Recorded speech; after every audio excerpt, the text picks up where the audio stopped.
Hello, ladies. This is our final week of the Happy Healthy Moms Inner Circle. And this week is all about understanding our season as a mom.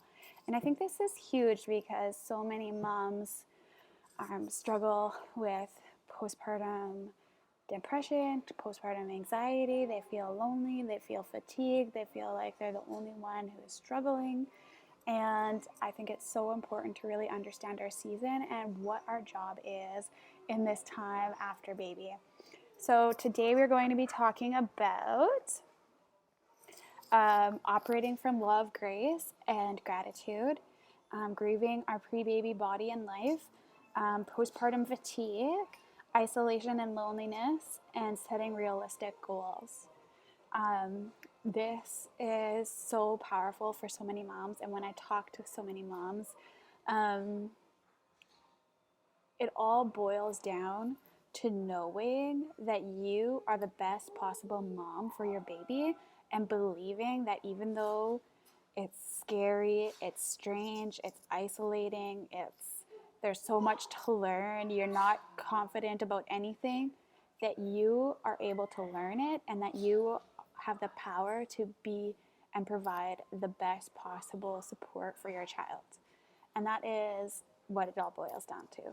Whether you were the birth mother or are foster mother or adoptive mother or a stepmother, like, you got this, okay? You were made for this role. Okay, so let's start with operating from love and grace. As a mom, we really need to drop the attitude that everything has to be perfect, that we have to be perfect, that we have to know everything and do everything just right to be a good mom. As moms, we have never done this mom thing before. So we really have to take on the mindset of a beginner and be willing to learn, be open to receiving love, receiving help, and also extend to ourselves and accept that we are going to make mistakes, but that does not change our value as a mom at all. We are perfectly imperfect humans that are learning as we go, and every day is an opportunity to take what we learned and move forward and become the mom that we know we were meant to be. So give yourself time, give yourself love, give yourself grace, and be grateful for the many blessings that you have. Be grateful that you have this opportunity to learn and to become a happy and healthy mom. It is so important that we stand in that truth, that no matter what we do, we are always loved and we are always worthy of love, and that we were made to be wonderful, powerful, amazing mothers. And I think that is just the foundation that we need to do everything from. So remember, everything that we are doing and talking about after this is all operating from a place that you are loved. You deserve a happy and healthy life. You can extend yourself grace, and you can accept grace and gratitude for yourself, and you can extend it to other people. And you are a beginner. You've never done this. Every day I think of that because I've never raised a toddler before. So every day I'm learning how to do that. And once I had my second child, I realized he is totally different than my daughter. So I've never been a mother of two before. So now I'm learning that. And I've never raised a son before. So I'm learning that. And I've never raised a child that's exactly like Weston before. And I've never raised a child that's exactly like Emberly before. And I've never experienced those things. And if I have a third child, I'll have never raised three children at once, and I will never have raised a child that's exactly like that child. And I believe that there is so much importance to always being open that you are a beginner and that you are learning constantly, and that you do not have to have it perfect. You just have to be open to be learning it and release that pressure of being perfect and know that you can learn how to best parent your children, and you can learn who you are as a mother, because I have an amazing mom, but that doesn't mean that I have to do everything like her. And that is actually doing a disservice to my children if I try to be exactly like my mom, because I am a different person and I'm a different mother. So I'm going to have to find out how I mother and what feels good for me and what feels good for my children. And it could be similar to how my mom did it, or it could be completely different, but it is still wonderful and it's still amazing. So I hope that makes sense. Okay. I think it is so powerful to know that we are unique, and our relationships with each of our kids is unique, and our relationship with ourselves and who we are as a mother is unique. So it doesn't have to look like anybody else's way of mothering. And I think that is so important. So, so, so important. You get to figure out who you are as a mother and how each of your children needs to be mothered, and you have the freedom to do what feels best for you, and you have the confidence and the know-how built into you so that you can learn what it looks like to best meet those needs. Okay, next thing, grieving your pre-baby body and your pre-baby life. This is huge. I think that for so many of us, we think that becoming a mom and being a good mom should be easy, that it should be because it's natural. And there's a lot of growing pains that happen as you become a mom. And you have to, I truly believe you have to grieve that life before baby so that you can move on and fully develop as a mom. This is important because sometimes we feel like, oh, it's so hard. Oh, I'd just love to have a nap, or I'd just love to rest like I used to. Or I used to think this was so, like, I used to think this was how parenting was going to look. And I thought I was going to enjoy every minute, and I thought it was going to be easy. And so we judge ourselves for finding it hard. And I really think that it is so powerful for us to know that it's okay to grieve, and it's okay if it's not the way we thought it was going to be, and it's healthy. So it's okay if it's hard. It's okay if you don't enjoy every second. It's okay to miss and grieve the loss of your pre-baby life and freedoms. It's healthy to grieve that part of you. And it's part of that transition into motherhood.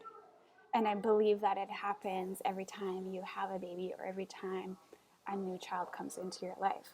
Allow yourself to grieve. Allow yourself to find it hard. Don't make it harder on yourself by judging yourself for not loving every second of your mom life. Because I think that when we have children, we not only give birth to our children, we also give birth to becoming a mother, or becoming a mother of two, or becoming a mother. Do you understand? Like it's like not just a physical birth, it's also like an emotional and mental birth as well. So there's pains that come with that. And those pains are still there even if you aren't the biological mom. There's still those mental and emotional pains that come.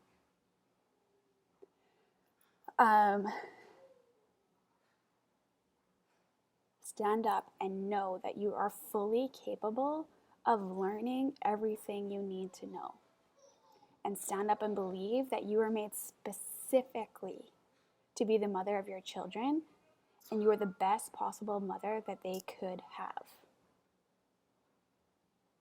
You are the expert. Okay? So allow yourself to grieve. Allow yourself to find it hard. Sit in that for a little bit. And then stand up and know that you are capable of learning and becoming the mother that your children need and that you were made to be. It's okay to grieve that part of you. It's okay to grieve the loss of your freedoms, and it's okay to grieve the loss of like certain maybe physical attributes that you had, or certain things like that. I know I really had to grieve during my pregnancy, my pre-baby body, because there were so many changes. I was so uncomfortable. I really like I was peeing my pants every day. You know, like there's hard changes in that. And I had worked so hard on losing, not on losing weight, but on like becoming strong and fit and healthy. And then during my pregnancy, I felt like I was losing that part of myself because I wasn't able to maintain that strength that I had built up.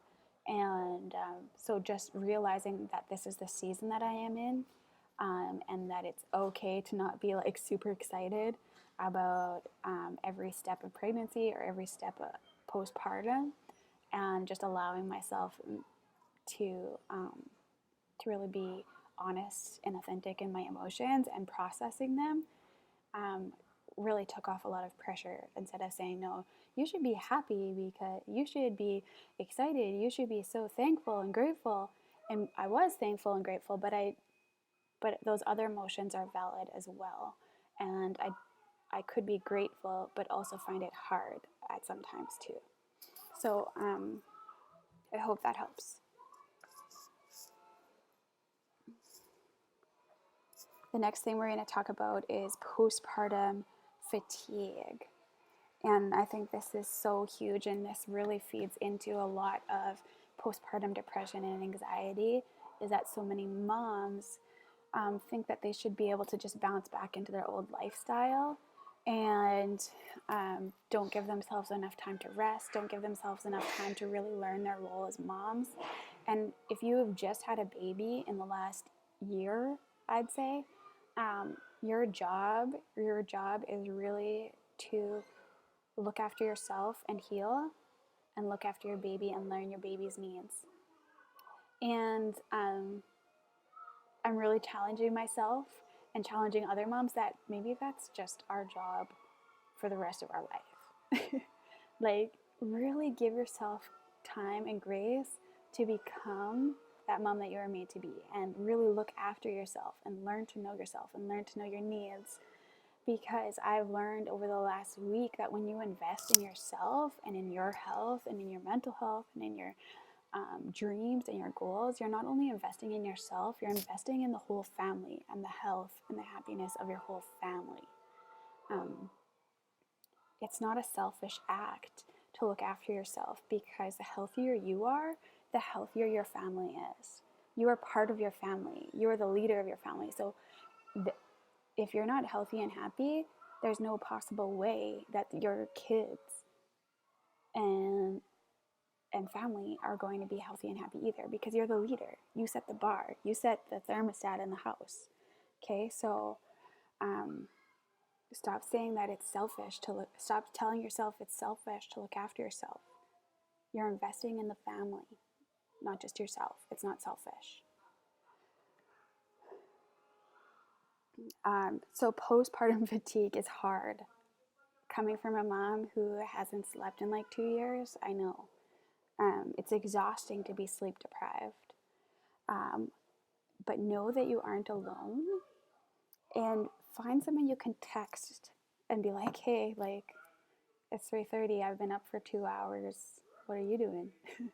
And then she's like, yeah, I'm right there with you, you know, kind of thing. Like, have that emotional support with somebody that's in the same as you, or find somebody on Facebook or whatever, somebody that you can connect with.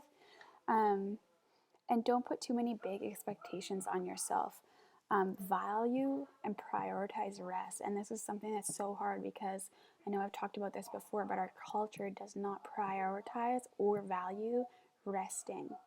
And it is so, so important for us as women, for us as humans, to rest and to actually learn how to rest and learn what we need to rest. And I think it's so huge. So if you're struggling with postpartum fatigue or with fatigue at all,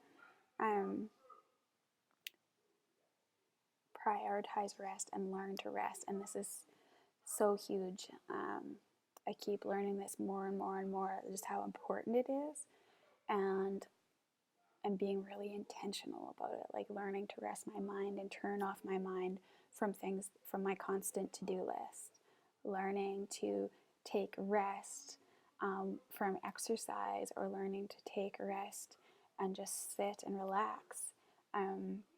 Those are things that we struggle with as women, especially women that love accomplishing things and are driven to perform and to achieve and to get things done, which I know you are. So add that to your to-do list every single day, and know that your job is to learn to look after yourself and look after your babies. Those are your two jobs. I'm going to, in the next video, talk about isolation and loneliness, and then setting realistic goals.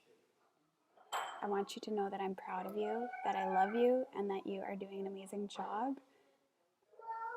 Keep fighting for who you want to be, and know that you are fully capable of learning and of growing and of becoming that woman you were created to be.